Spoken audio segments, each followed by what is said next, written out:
স্টুডিওতে যুক্ত হচ্ছেন জাতীয় দলের সাবেক ক্রিকেটার মেহরাব হোসেন অপি। অপি, আপনাকে দেশ টেলিভিশনে স্বাগত জানাচ্ছি। সেই সাথে বাংলাদেশের এই জয়ে আপনাকে শুভেচ্ছা জানিয়ে শুরু করতে চাই। অবিশ্বাস্য এক টেস্ট সিরিজ জয় আমরা দেখলাম, বাংলাদেশ পেয়েছে সেই জয়। কিভাবে দেখছেন আপনি এই জয়কে? অবিশ্বাস্য বলবো না, বিশ্বাসযোগ্য, এবং আমরা অসাধারণ ক্রিকেট খেলেছি, নো ডাউট। এই দুটি টেস্ট ম্যাচে যদি আপনি জয়ের ব্যবধান দেখেন, প্রথম টেস্ট ম্যাচে 10 উইকেটের ব্যবধানে জয়লাভ, পরের টেস্ট ম্যাচে 6 উইকেটের ব্যবধানে জয়লাভ। দুটো টেস্ট ম্যাচের পরিসংখ্যানটাই কিন্তু বলে দেয় যে দুটি টেস্ট ম্যাচেই কিন্তু আমরা পাকিস্তানের থেকে অনেক অনেক ফার বেটার ক্রিকেট খেলেছি, বিদায় কিন্তু আমরা জয়লাভ করেছি।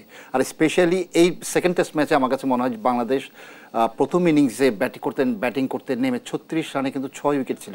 সেখান থেকে মেহেদী মিরাজ এবং লিটন দাসের যে পার্টনারশিপটা অসাধারণ ছিল, এবং সেই পার্টনারশিপের উপর ভর করেই কিন্তু আমরা কিন্তু রানটা কিন্তু যোগ করতে পেরেছিলাম। এবং যে ধরনের বোলিং অ্যাটাক ছিল, আমার কাছে মনে হয় না যে পাকিস্তানের বোলিং অ্যাটাক খুব বেশি ভালো ছিল, আমি বলবো সেটা বলবো না। হামজা কিছুটা আমাদের ব্যাটসম্যানদের ভুগিয়েছে, কিন্তু অন্যান্য বোলারদের ক্ষেত্রে আমার কাছে মনে হয় যে একেবারে অর্ডিনারি বোলিং ছিল, এবং বাংলাদেশি ব্যাটাররা বঞ্চ আমরা যে ধরনের ব্যাটিং করে অভ্যস্ত তার থেকেও আমরা বেশি ভালো ব্যাটিং করেছি, বিধায় আমার কাছে মনে হয় যে আমরা রানটা চেস করতে পেরেছি। এবং আমরা পুরো একটা টিম হিসেবে আসলে আজকে পুরো বাংলাদেশ টিমটিকে খেলতেও দেখেছি, সেটিও আসলে আমাদের জন্য যথেষ্ট আনন্দের। পাকিস্তানের মাটিকে আমরা পাকিস্তানকে হোয়াইট ওয়াশ করেছি, দেশের বাইরে টেস্ট জয়ের এই ধারাবাহিকতা সেটি ধরে রাখতে নিশ্চয়ই আমাদের কিছু পরামর্শের প্রয়োজন। আপনার পরামর্শ জানতে চাই। দেখুন, সবকিছুর পিছনে আমার কাছে মনে হয় যে পরিকল্পনা এবং পরিশ্রম, এই দুটো কিন্তু খুব ওতপ্রোতভাবে জড়িত। এবং আমরা এই টেস্ট ম্যাচের আগে কিন্তু আমরা লম্বা একটা সময় পেয়েছিলাম, এবং প্লেয়াররা যথেষ্ট পরিমাণে নিজেদেরকে প্রস্তুত করার জন্য সুযোগ পেয়েছিলেন। ঘরের মাটিতেও সে সুযোগটা হয়েছিল, এবং পাকিস্তানে আমরা একটু আগেভাগেই যেতে পেরেছিলাম, সেখানেও কিন্তু প্রস্তুতিটা ভালোভাবে নিতে পেরেছিলাম। তো এই কারণেই কিন্তু আমার কাছে মনে হয় যে ভালো করার জায়গাটা পরিষ্কার। তো সেদিক থেকে আমার কাছে মনে হয় যে সামনে কিন্তু আমরা 19 তারিখে যাচ্ছি ইন্ডিয়া সফরে, এবং তার আগে আমার কাছে মনে হয় যে প্রস্তুতি এবং প্ল্যানিংটা যদি সুন্দরভাবে একত্রে, যদি কম্বিনেশনটা যদি রাইট কম্বিনেশন হয়, এবং একাদশ নির্বাচনের যদি ক্ষেত্রে সেটা যদি রাইট কম্বিনেশন হয়, আমার কাছে মনে হয় যে আমরা ভালো কিছু ফলাফল আমরা ইন্ডিয়াতেও পেতে পারি। নিশ্চয়ই এই ফর্মেটে আসলে আমরা নিজেদেরকে অনেকদিন মানিয়ে নিতে পারছিলাম না, এবারের এই জয় আসলে আমরা সেই বৃত্ত থেকে বেরিয়ে আসতে পেরেছি কিনা? Very surprising to see our boys that আমরা কিন্তু সচরাচর কিন্তু এই টেস্ট ম্যাচ কিন্তু খেলার ভিতরে নেই, কিন্তু তারপরে ছেলেরা টেস্ট ম্যাচে ভালো কিছু করছেন।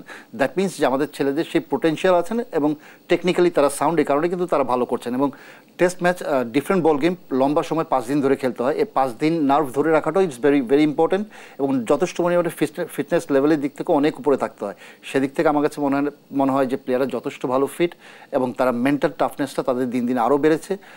সেটা পরিশ্রমের কারণেই হয়তো বেড়েছে, কিন্তু তারপর আমার কাছে মনে হয় যে এই টেস্ট ম্যাচে আমরা খুব একটা বেশি ভালো করি না সচরাচর, কিন্তু ভালো দিয়ে শুরু করেছি, এবং আমার কাছে মনে হয় যে আমরা সামনের দিকে ভালো কিছুই পাবো। আমরাও সেই প্রত্যাশা রাখতে চাই, এবং আপনার প্রত্যাশার কথা একটু জানতে চাই। এবারের এই টেস্ট ম্যাচ জয়ের মধ্যে দিয়ে আমরা নতুন বাংলাদেশ টিম আসলে দেখতে পারবো কিনা? অফকোর্স, আশা তো করি যে না, বাংলাদেশ নতুন একটা সূচনা করেছে, এবং বিদেশের মাটিতে এবং পাকিস্তানের মাটিতে পরপর 2টি ম্যাচ জয়লাভ, এটা কিন্তু আমার কাছে মনে হয় যে অন্যান্য যারা ক্রিকেট প্লেয়ার আছেন, যারা বাংলাদেশ দলে খেলতে চান, তাদের জন্য বিরাট একটা অনুপ্রেরণার একটা জায়গা হয়ে দাঁড়াবে। তো আমরা আশা করি যে ভবিষ্যতে যারাই খেলবে বাংলাদেশ জয়ের জন্য মাঠে নামে, এটা আমরা সবাই জানি, কিন্তু এখন থেকে আমরা নতুন বাংলাদেশকে যেহেতু চিনতে পেরেছি, আমরা নতুনভাবে আমরা শুরু করতে চাই সবকিছু। আমরাও সেই প্রত্যাশা রাখতে চাই।